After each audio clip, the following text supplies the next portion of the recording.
Les rives de la Haute-Deule, Bois Blanc, la ZAC de Rat Technologie, bien des noms pour ce quartier en apparence si tranquille.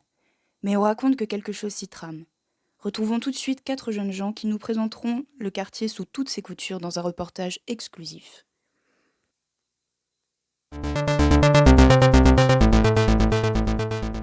Bonjour à tous, heureux de vous retrouver pour ce journal de 13 heures.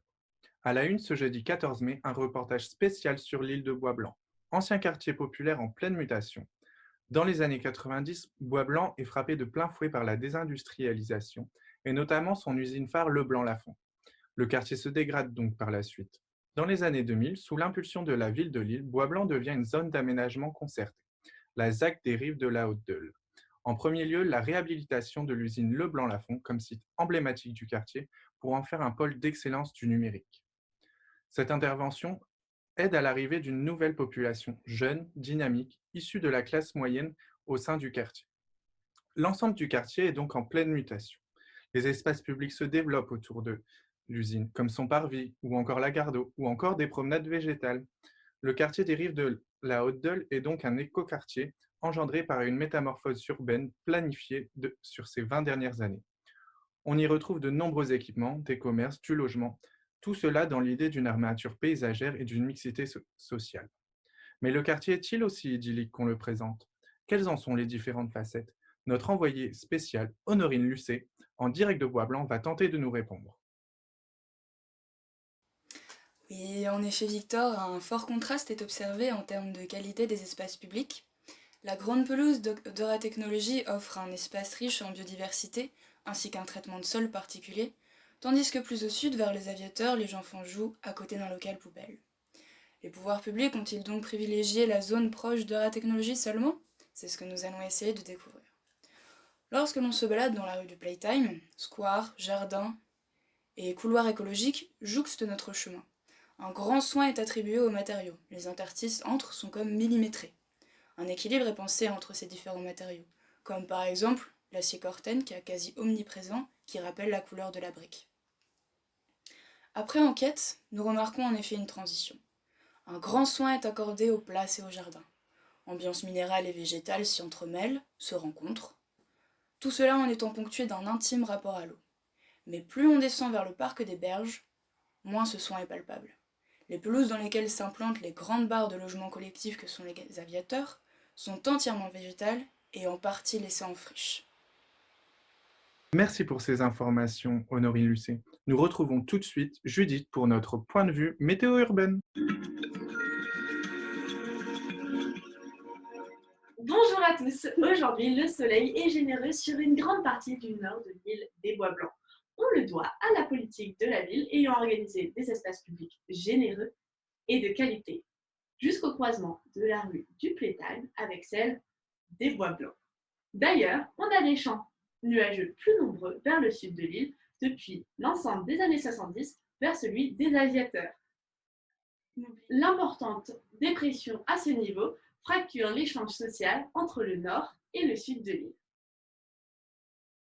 En remontant sur le nord de l'île, on comprend la logique d'organisation mise en place pour l'espace public afin d'apporter du soleil aux habitants.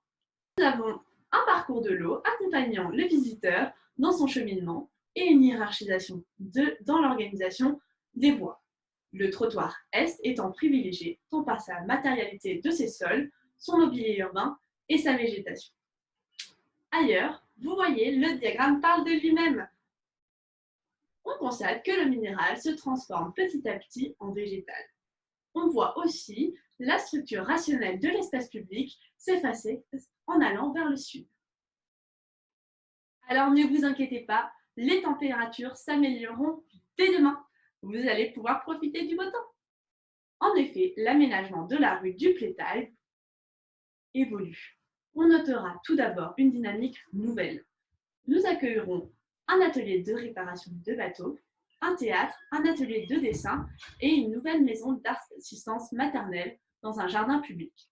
L'espace public restera dans la logique du quartier, avec une hiérarchisation de la voie ouvrant le trottoir est sur le jardin, toujours accompagné par le parcours de l'eau, une noue végétale sur ce dernier le structurera. À l'ouest, une alternance entre bandes végétales de 50 cm et des pavés enherbés participeront au seuil d'entrée pour les nouvelles activités. Alors, on note que le flux de beau temps se continuera vers le sud en intégrant, avec le même vocabulaire, la suite du parcours. Le sol de la rue du Playtime, plus resserré ensuite, sera adapté aux maisons ouvrières la structurant.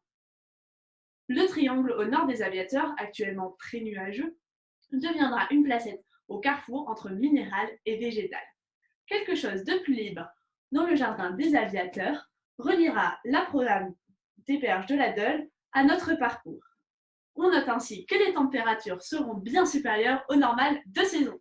Vous pouvez bien évidemment retrouver toutes ces informations sur notre site internet cloud.archi.fr. Allez, on en parle plus en détail cet après-midi. En attendant, je vous laisse avec Victor Anquez. Et n'oubliez pas, nous fêtons les Francs aujourd'hui. Bonne fête à eux!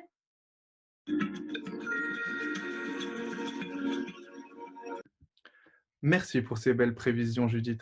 Sans transition, nous retrouvons notre agent immobilière Chloé Plaza en direct de la rue du Playtime. Merci Victor. Ici Chloé Plaza, votre agente immobilière favorite, et nous nous retrouvons aujourd'hui pour une nouvelle émission où je vais vous présenter 4 interventions architecturales bien particulières que j'imagine déjà très bien. Alors ici nous sommes au bout de la perspective de la technologie, nous sommes rue du Playtime plus précisément. Première intervention. Voyez-vous ce pignon existant? Ressentez-vous toutes ces vibrations? Ici je vois quelque chose qui vibre, je vois quelque chose de déconstruit. Cet arbre, il faut qu'il soit sublimé dans quelque chose qui pourrait être modulable. Je veux quelque chose de modulable et une architecture qui bouge. Oui, c'est ça. Regardez.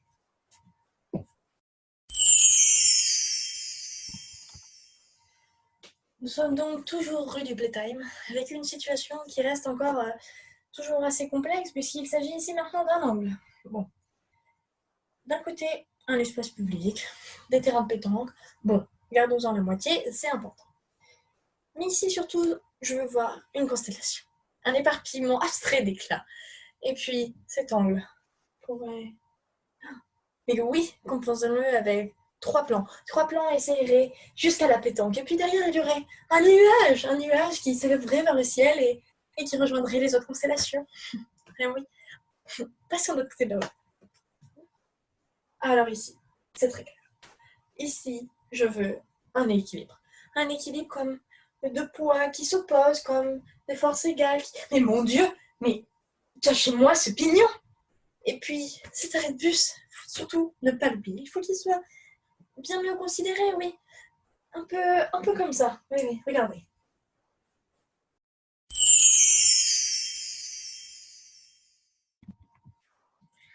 Alors ici, je dois dire que le contexte est tout à fait différent. Ici, je vois le feuillage.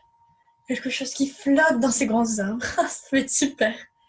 De la topographie, dites-vous? Intéressant.